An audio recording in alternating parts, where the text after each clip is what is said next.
Дневник во 20 часот на К1 телевизија, а во него завестите од регионот, Македонија и светот. Митинг на владеачката ВМРО ДПМН е во Штип. Нови инвестиции најави лидерот Никола Груевски. Домашните свински фарми имаат проблем со увезеното свинско месо. Двајца алпинисти загинаа на Хималаите. Следуваат настаните на денот.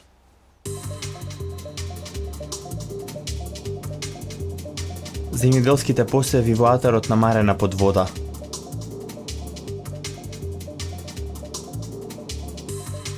Македонија транзитна земја за рускиот газ кон Европа.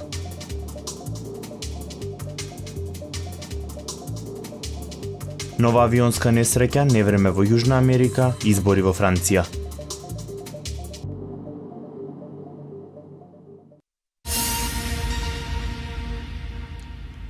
Што значи да се бориш за Македонија е реченицата со која премиерот и председател на ВМРО ДПМН Никола Груевски го почна своето обраќање пред присутните членови на партијата, симпатизери и граѓани во салата Јордан Мијалков во Штип.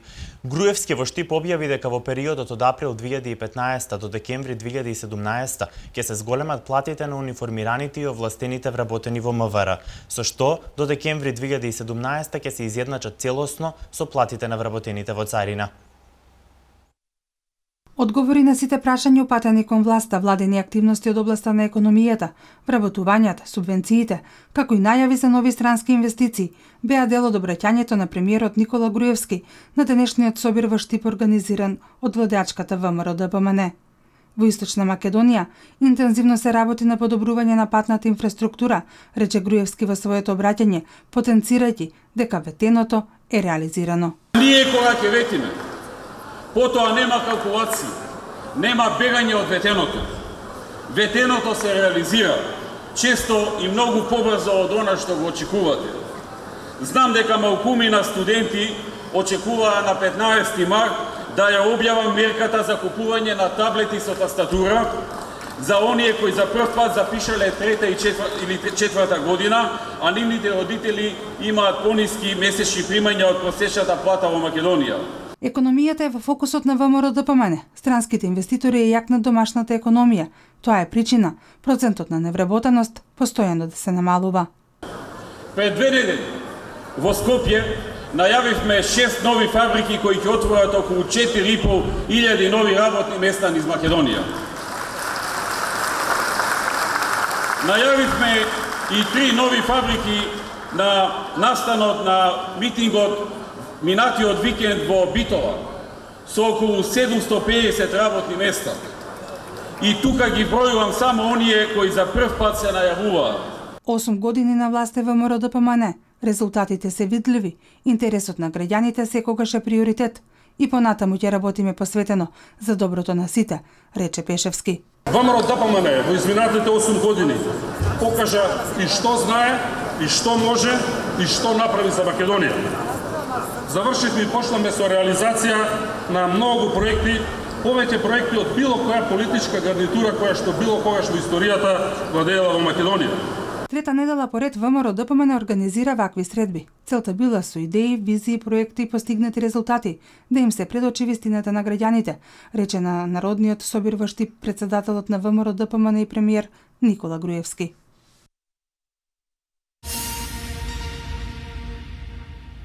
Се излеа луда мара, кавадаречко под вода. Настрадаа нивите во атарот на селото Марена. Земјоделците бараат помош. Според нив, подитно треба да се и чисти коритото. Овие поплави се трети за само 3 месеци. Општинската комисија за проценка на штети од утре ќе биде на терен. Ќе се вршат проценки на штетите. Обилните врнежи од дожд по трет пат оваа година го покачија нивото на реката Луда Мара во Кавадарци. Водата се излеа од коритото на кејот во центарот на градот. Штетите се најголеми во село Марена. Таму под вода се земјоделските посеви. Земјоделците бараат чистење и поправка на речното корито. Велат, за 3 месеци ова е трет пат високиот водостој на Луда Мара да им го уништува родот. Реката се излива по трети пат ова година. Од 31 јануар еве до сега. И 3 пати беме пријавуваме во општината, до ден денеска они нема дојдено реката да заградат никако. Не дојдоа да извршат ништо проценка. Комшиите пријавија тука се нема до ден денеска нема, па не поплави, па нешто.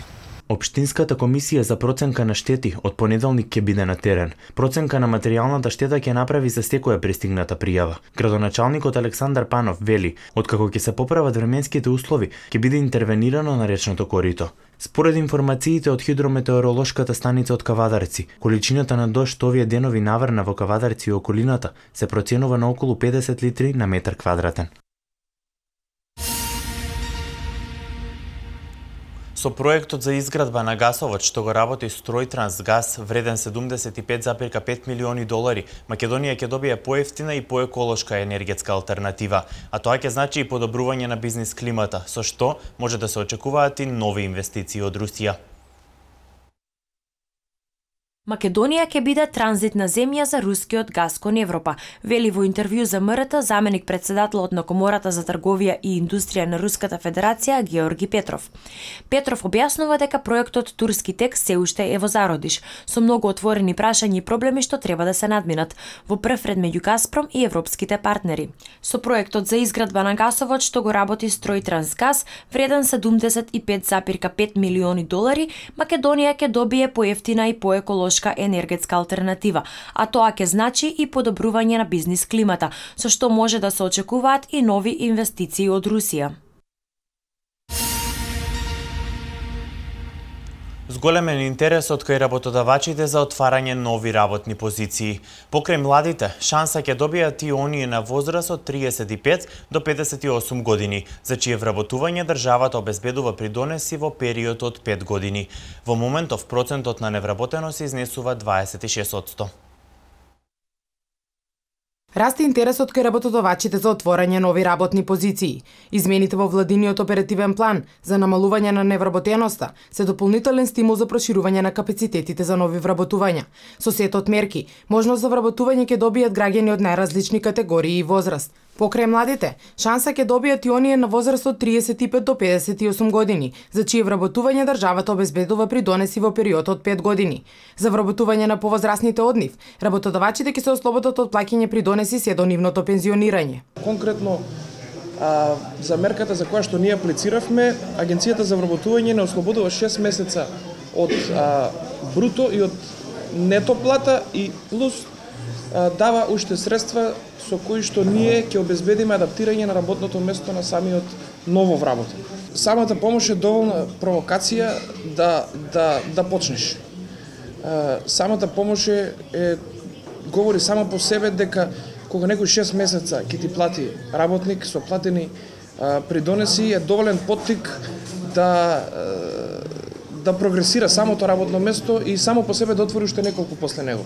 Од Агенцијата за вработување известуваат дека во моментов процентот на невработеност изнесува 26%, што значи дека се намалил за 1%. Оттаму велат дека вкупната бројка на активни и пасивни баратели на работа изнесува 225.000. Се очекува со новите мерки, што ќе можат да се користат од крајот на месец април, овој број значително да се намали. Компаниите во Македонија се иновативни, меѓутоа имаат проблем со имплементација на иновативните решенија. Ова е оценка на директорката на Фондот за иновација и технолошки развој, Јасмина Поповска.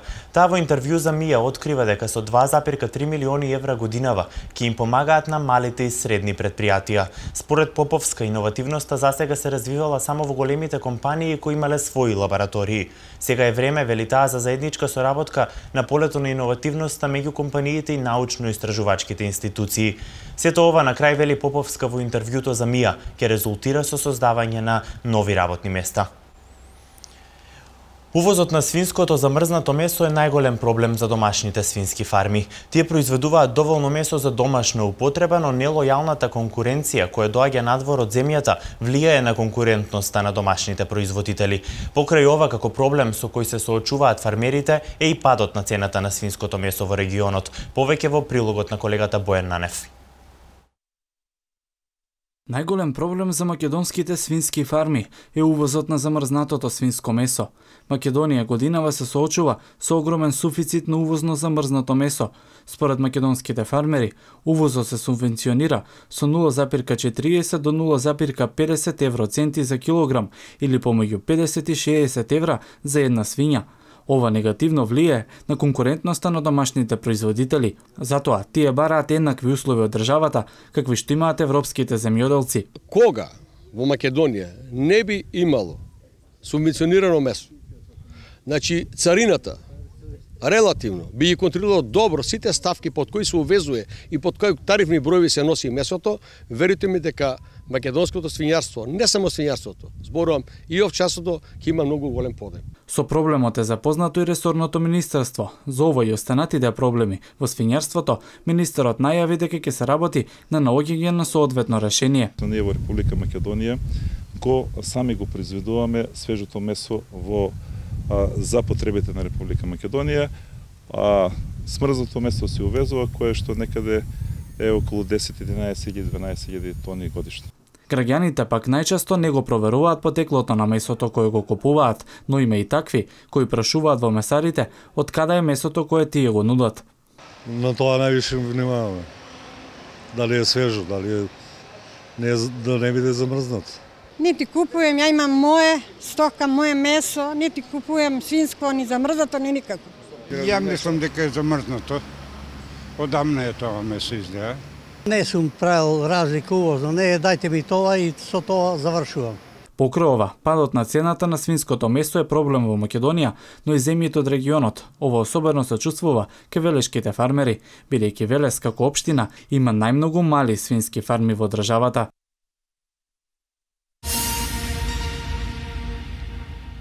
Заштитата на автентичноста и потеклото на македонските производи е желба на македонските производители на храна. Представници на владини и невладини институции Slow Food Македонија, како и представници од Тиквешкиот регион, разговараа како до заштита на традиционалните македонски брендови. Да се заштити автентичноста и потеклото на македонските производи. Ова е целта на сите заинтересирани производители на традиционална македонска храна. Представници на владини институции, универзитети, невладини организации, производители на Slow Food од Македонија, како и од Тиквешкиот регион, разговараа како полесно да дојдат до заштита на познатите македонски брендови. Значи, конференција за ознака, географска ознака и ознака на потеклото на производите. Значи од Тиквешкиот регион, исклучиво од Тиквешкиот регион, во организација на Министерството за земјоделие, на ФАО, Slow Food International, Slow Food Македонија и Slow Food Тиквеш како домаќин. Може да се видат разни производи од храна од Тиквешкиот регион. Во секој крај има производи кои се карактеристични само за него. Заштита на овие реткости од домашни производи бараат производителите и заедниците за заштита на храната. Рецептите за подготвување на традиционални јадења со години од колено на колено ги пренесуваат кавадаречките домаќинки. Почнавме да соработуваме со Slow Food и секогаш не поканети и се одзиваме на нивната покана. И мислам дека многу убаво соработуваме и се што сакаат од нашето тука Тиквешко поднебе, традиционални стари јадења, секогаш ние ги приготвуваме како за Slow Food, така и мислам за други пригоди. Денеска приготвивме качамак, традиционално што е во Тиквешијата наутрија, равенија со маџун, тоа се прави со маџун. Традиционалните варени ѓевречиња, кавадаречките пишии, маџунот, виното и ракијата се само дел од производите карактеристични за Тиквешкиот регион, кои со години наназад се препознатлив белег за Тиквешијата.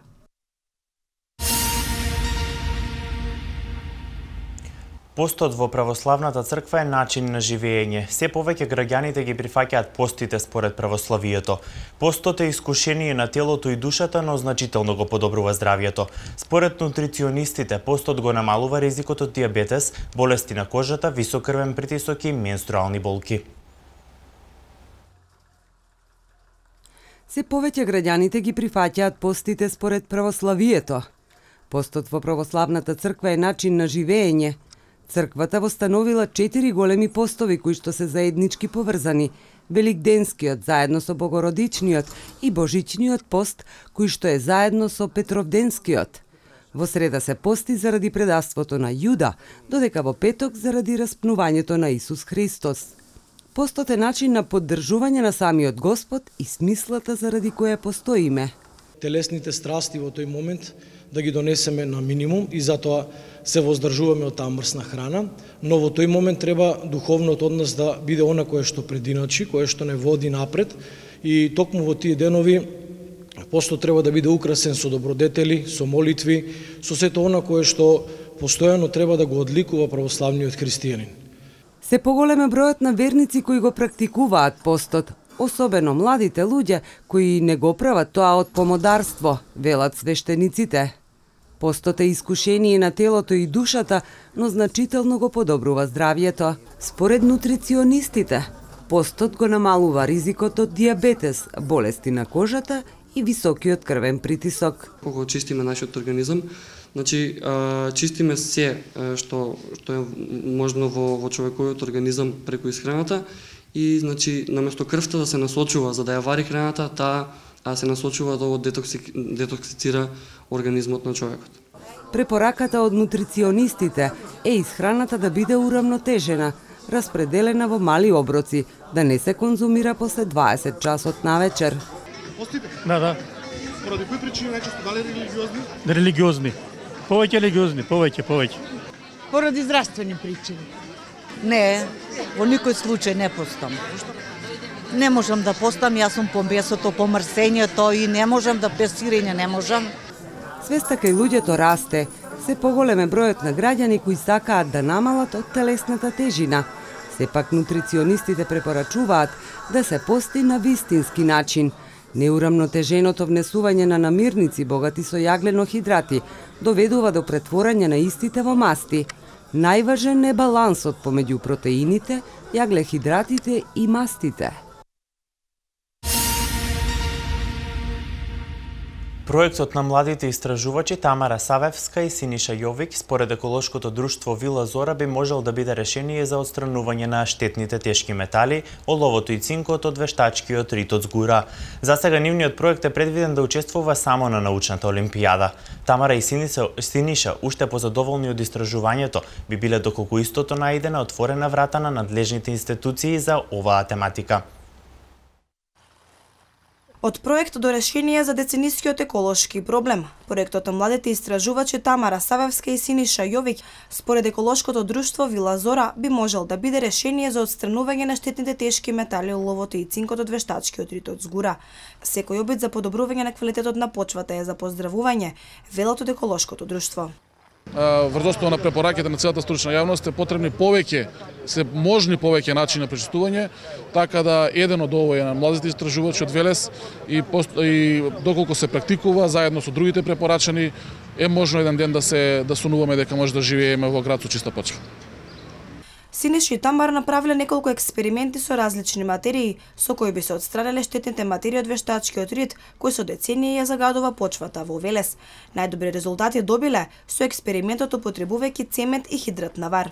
Ние направивме повеќе експерименти, работевме со портван цемент со хидрат на вар, зеолит и глина и најдобри резултати ни покажа со портван цементот, каде што успеавме скоро во целост да го направиме нереактивен цинкот и околу 86% оловото кое што се наоѓа во примерок од земен од згурат. На средношколците им било потребно една година да ги направат сите истражувања поврзани со темата. Засега нивниот проект е предвиден да учествува само на научна олимпијада, која ќе се одржи во мај. Младите истражувачи велат дека уште позадоволни од истражувањето би биле, доколку истиот најде отворена врата на надлежните институции за оваа проблематика.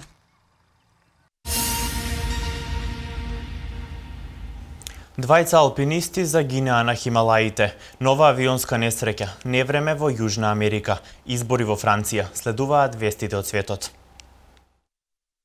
Патнички авион од типот Airbus на компанијата Air Canada рано утрово излетал од пистата за време на слетувањето на аеродромот во канадскиот град Халифакс. Нема загинати, но 25 патници биле веднаш префрлени во болница. Никој од нив не бил во животна опасност. Во авионот имало 132 патници и 5 членови на екипажот. Airbusот на Air Canada летал од Торонто и на аеродромот во Халифакс слетал кратко по полноќ, кога според првичните информации наводно удрил во електричен столб. Аеродромот во Халифакс веднаш бил затворен. Во моментот на несреќата паѓал снег и видливоста била значително намалена. Најмалку 25 луѓе загинале на крајбрежните области на Еквадор во текот на силните дождови кои предизвикале лизгање на земјиштата, како и поради силниот плимен бран на брегот од Тихиот океан. Од удар на гром во полициско училиште во главниот град Кито повредени се 52 лица, од кои 15 се хоспитализирани. Екстремните временски услови нанеле големи штети на еквадорското земјоделство, како и во рибарењето, откако силните бранови уништиле дел од рибарската флота. Во Франција изутринава почна вториот круг од локалните избори на кои 43 милиони французи со право на глас ќе ги изберат своите представници за 101 департмент. Десничарските француски партии, начело со партијата на поранешниот председател Никола Саркози, освоија тесна победа врз крајната десница во првиот круг од локалните избори, кои се сметаат за клучни во пресрет на председателските избори во 2017-та, додека владеачката левица е елиминирана од вториот круг во 1/4 од кантоните. Конзервативната алијанса, во чиј состав е опозицијската унија за народно движење на Саркози, освои 32,5% од гласовите пред крајниот десничарски национален фронт на Марин Ле Пен, кој освои 25,35%, додека владеачката социјалистичка партија начело со председателот Оланд доби нешто на 21%. Во состав на алијансата на партиите на десницата и центарот, освен Унијата за народно движење, се и Унијата на демократите и независните и Модем. 20 членови на експедицијата го загубија животот при симнување од еден од најразличните врвови во светот, Хималајскиот врв Анапурна 1. Несреќата следи поголемата лавина снег која ги зафатила алпинистите, во која изгубили голем дел од опремата. Останатите членови, меѓу кои македонскиот алпинист Здравко Дејановиќ, со хеликоптер биле пренесени во болницата Катманду, Непал. Од Федерацијата за планинарски спортови на Македонија изјавија дека сите биле со смрзнатини и се физички и психички исцрпени, поради температурата што достигнувала и до минус 50 степени. Искачувањето на Хималаите беше комно за искусниот алпинист Самуили Мансика од Финска и непалскиот Шерпа Пемба. Околу 35% од освојувачите на Анапурна го губат животот. До сега загинале 67 алпинисти и го освоиле околу 200. Лани 16 шерпи загинаа како логистика на експедицијата што го освојуваше Монт Еверест. Оваа експедиција е поддржана и делумно финансирана од Агенцијата за млади и спорт.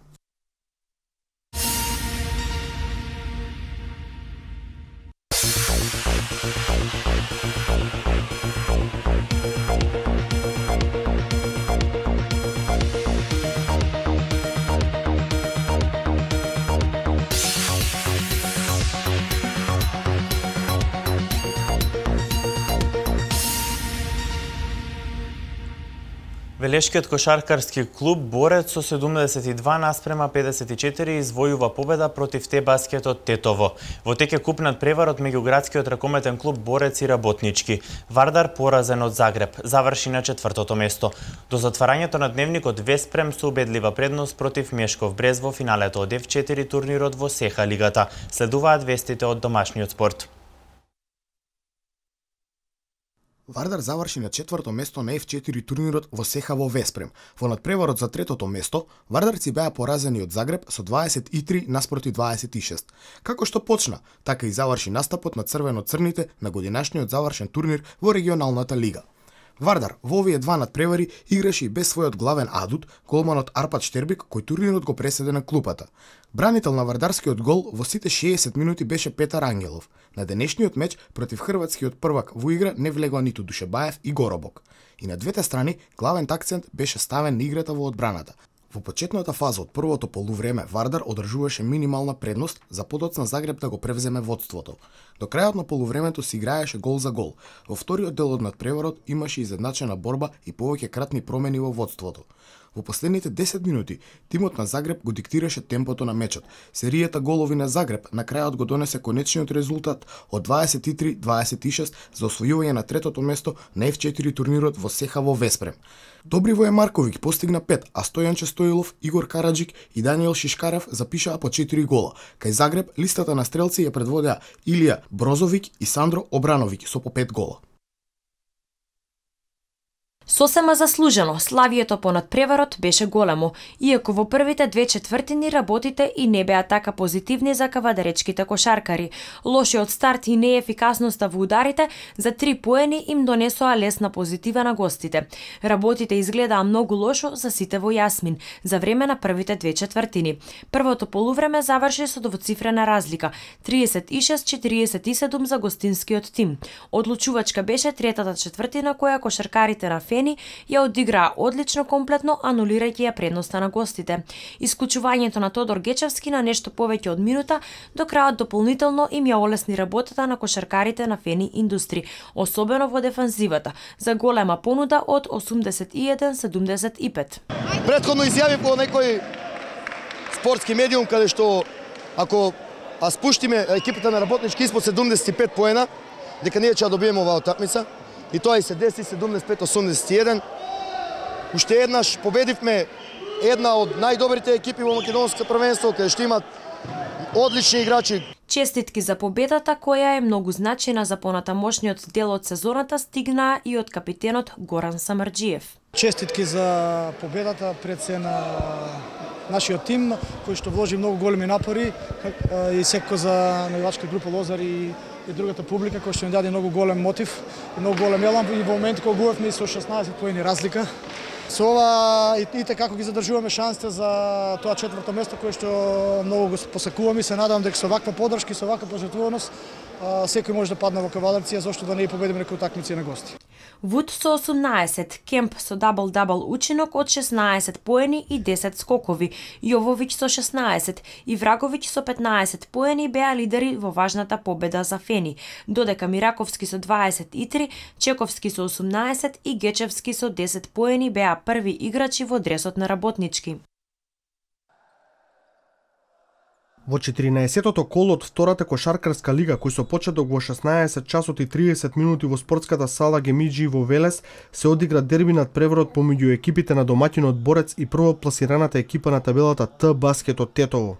Тетовчани, иако со само еден пораз во изминатиот тек на сезоната, навелешани во втората половина на надпреварот, не им недостасуваше мотивација да ги превземат работите во своји раци и со победа сериозно да се приближат кон лидерот на табелата. Днес игравме дерби надпревар со првопласираниот тим на лигата, тоа е екипата на Т-Баскет од Тетово.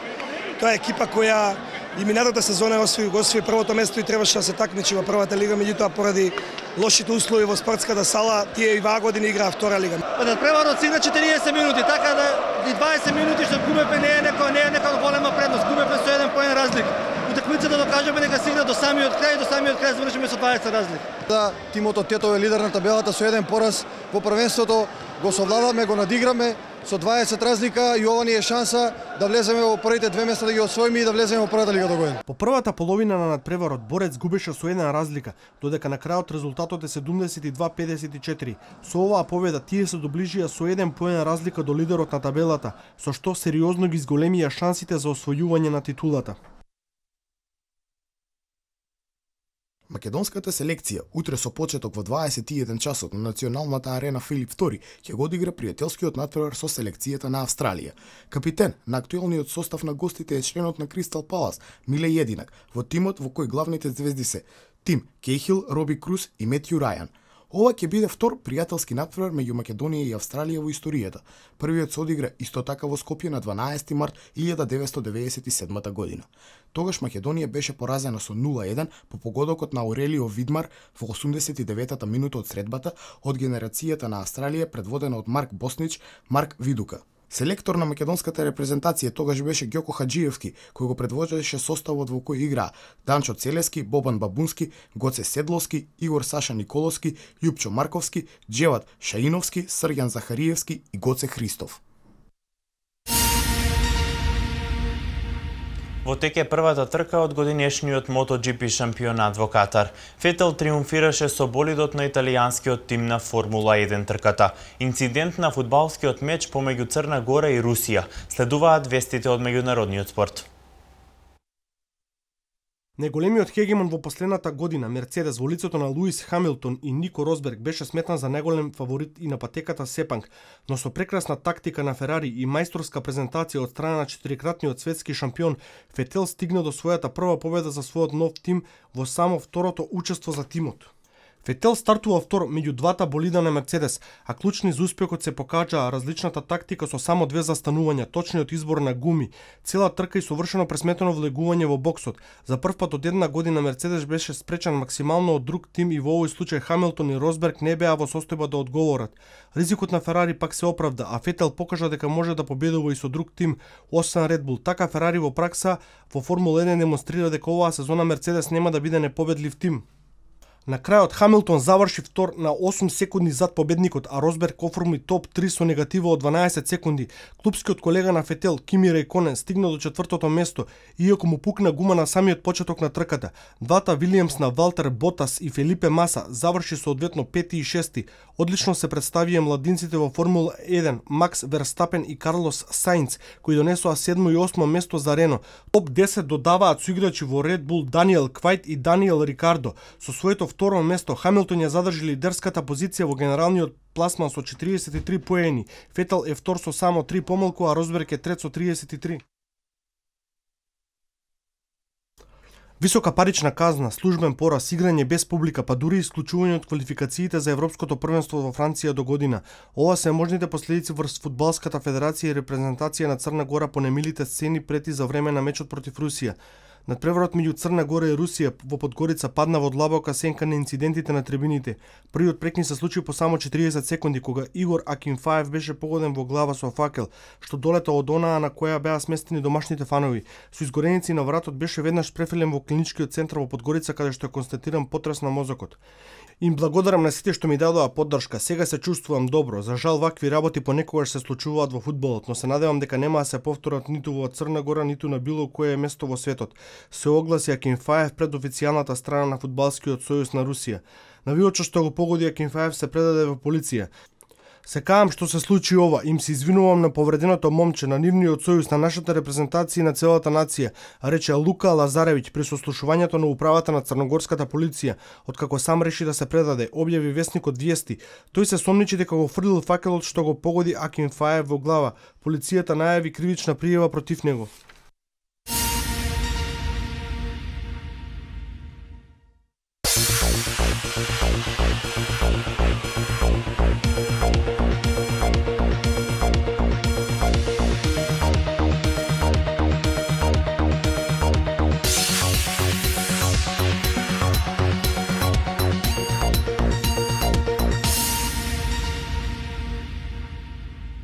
Денеска во Македонија имавме умерено облачно време со краткотрајни врнежи од дожд. Стабилно време ќе имаме и во понеделник. Ќе биде умерено облачно со повеќе сончеви периоди. Утринските температури ќе се движат од -2 до 5 степени, а максималните ќе достигнат од 8, односно до 17 степени. Ова беше последната информација за денеска. Имајте убава неделна вечер. Одморете, од утре нова работна недела. Пријатно!